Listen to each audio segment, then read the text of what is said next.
Have you watched IT, Welcome to Derry yet?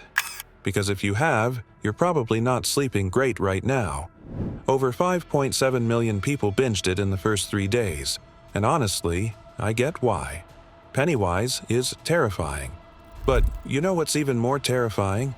Almost everything in that show actually happened. I'm not talking about a supernatural clown living in the sewers. Obviously, that's fiction. I'm talking about the disappearing children, the adults who look the other way, the friendly neighbor who turns out to be a monster, the entire town that just forgets. All of that? Real. Documented. Happened in towns just like yours. And once you see the connections between Derry and real-life cases, you're never going to watch this show the same way again. Actually, you're never going to look at your own community the same way again. So yeah, this video's gonna mess you up a little bit. But I think you need to see this. Let's talk about the real horror behind Pennywise. When Stephen King created Pennywise the Dancing Clown, he wasn't just imagining scary things. It was the early 1980s, and on December 22, 1978, the Chicago Tribune and newspapers nationwide exploded with a story that would become a national nightmare. A contractor named John Wayne Gacy had just been arrested, and what police found under his house would shock the world.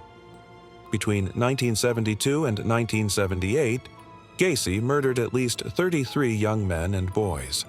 But this wasn't some loner in the woods. This was your neighbor at 8213 West Summerdale Avenue, the guy who threw block parties, the man who dressed as Pogo the Clown and volunteered at children's hospitals and charity fundraisers. Parents watched their kids sit on this man's lap, laughing at his jokes while he was actively killing and burying 28 victims in his crawl space. Think about that. You're a parent in 1970s Chicago. You take your sick kid to the hospital, and there's this friendly clown making balloon animals. You're grateful. You have zero idea what those same hands are capable of. By March 12, 1980, when the jury delivered their verdict, the New York Times headline read, "Gacy is found guilty in the murders of 33." More than any other mass killer in U.S. history at that time. 28 bodies in the crawl space, 1 beneath his garage, 4 in the Des Plaines River, and 11 victims remain unidentified to this day. King started writing IT in 1981, right when these horrifying trial details saturated every news outlet. He took that cognitive dissonance, that shattering realization that evil doesn't announce itself, and created Pennywise. That's why Bill Skarsgård's performance is so unsettling. Pennywise isn't scary because he's a clown with sharp teeth. He's scary because he's friendly first. He offers you a balloon. He makes you laugh. And by the time you realize what he really is, it's too late. That's not fiction. That's the playbook of every successful predator in history. Let me ask you something uncomfortable. If something terrible was happening in your community, would people speak up? Or would they explain it away to protect their town, their church, their school? That's what makes Derry terrifying. An entire town has collectively agreed to pretend it's not happening. And before you think, that's ridiculous, people would never do that. Let me hit you with reality. The Catholic Church abuse scandal. For decades, thousands of children were being abused by priests. People knew. Parents had concerns. But the institution protected itself. Communities chose to believe the nice priest over the troubled child. Or Jimmy Savile. This guy hosted the BBC's Top of the Pops and Jim'll Fix It for decades. He was knighted by Queen Elizabeth II in 1990. He raised millions for charity. And for over 50 years, he sexually abused hundreds. 450 people eventually came forward, with abuse spanning from 1955 to 2009 across 28 jurisdictions. When Savile died in October 2011, he died a hero. It wasn't until October 2012, when ITV aired a documentary, that the truth exploded. Operation Yewtree revealed abuse on an unprecedented scale. The report, giving victims a voice, documented 214 crimes. 73% of his victims were under 18. Hospital staff knew. BBC employees whispered. But Savile was too important, too connected. So people looked away. King grew up in Bangor, Maine, the real-life inspiration for Derry. He knew that when everyone knows everyone, when your identity is tied to your community, silence becomes survival. It's not that people are evil. They're scared of what speaking up will cost them. Welcome to Derry is set in 1962. Peak Don't Rock the Boat, America. You didn't question authority. So when children started disappearing, adults had a choice. Face that something's fundamentally wrong, or find a comfortable explanation. Guess which one most chose? If this is hitting you hard, subscribe and hit that bell. We're exposing the real horror behind your favorite scary stories. Pennywise operates on a 27-year cycle.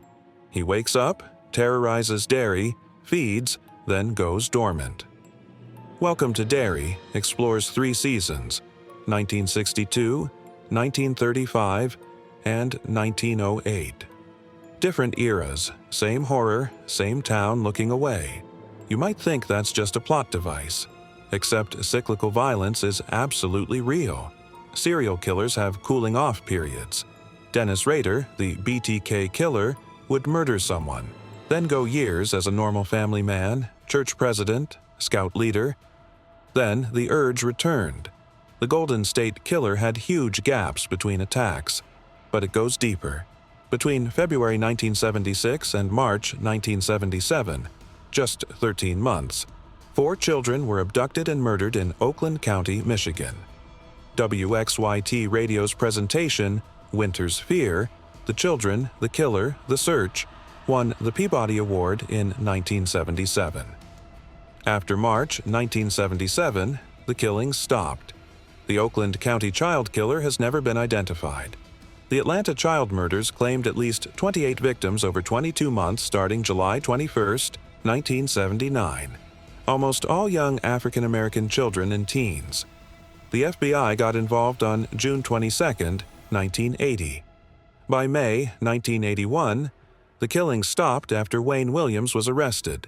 The 1960s setting is genius. Think about 1962 America. The civil rights movement was forcing white communities to confront racism. The Cold War had everyone terrified. Small-town America felt under siege. When communities feel threatened, they circle the wagons. They become hyper-focused on external threats. Communists, hippies, civil rights activists. While everyone's looking outward, they're not looking inward. They're not noticing the coach who's too friendly, the neighbor who offers to babysit too much. This is how predators thrive. Pennywise isn't just a monster. He's a manifestation of Derry's collective darkness, feeding on their prejudice, their secrets, their willingness to sacrifice children rather than face uncomfortable truths. The 27-year cycle? That's how long it takes for trauma to be forgotten, for lessons to be unlearned, for a new generation to become vulnerable. Picture 1962. America. You're a kid, it's summer, and your mom kicks you out after breakfast and tells you to be home when streetlights come on. No cell phones, no GPS, no Amber Alerts. You're just out there. For most kids, that freedom was amazing. But for vulnerable ones, the isolated ones nobody was watching closely enough, that freedom was dangerous. In Welcome to Derry, children vanish at alarming rates. Every time adults have an explanation ready. Drowned in the canal. Ran away. Always troubled. The pattern is screaming, but nobody wants to hear it. This was reality. The 1960s through 1980s were a predator's paradise. There was no National Center for Missing and Exploited Children until 1984, created after Adam Walsh's tragedy. On July 27, 1981, 6-year-old Adam went to a Sears store with his mother. She browsed while he played video games nearby. 4 minutes later, he was gone. After 16 days, on August 10, 1981, fishermen found Adam's severed head 130 miles away. Time magazine wrote this would change the way the United States dealt with crimes against children. Before Adam's case, missing children were treated as runaways, not potential victims. Statistics from the 1960s show an estimated 2,300 children went missing daily in the United States, but there was no national database, no coordinated response, no public awareness. Research shows missing children cases are handled completely differently based on who the child is. White, middle-class kid? Full media coverage, FBI involvement. Black kid from a poor neighborhood? Probably a runaway. King understood this when he created the Losers Club. None are popular kids. Bill stutters. Eddie's a hypochondriac. Ben's overweight. Beverly's from an abusive home. Mike's black in a racist town. Stan's Jewish. They're the kids society overlooks, which makes them perfect targets. Who's going to believe them? Who's going to investigate thoroughly? In 1962, children were supposed to be seen and not heard. Questioning adults was disrespectful. Reporting abuse by someone respected was more likely to get you punished than believed. That's the real horror. Not that a monster is killing children, but that adults created perfect conditions for it to happen. We've talked about darkness, cycles of violence, communities choosing denial. But here's where IT becomes more than horror. It becomes a roadmap for fighting back. In King's mythology, Pennywise can't be killed with guns or cops. The only thing that defeats him is belief. The collective belief that evil can be overcome, that together you're stronger than your fears. This isn't fantasy. This is how real social change happens. The 1960s was the beginning of massive awakening. The civil rights movement succeeded because communities came together.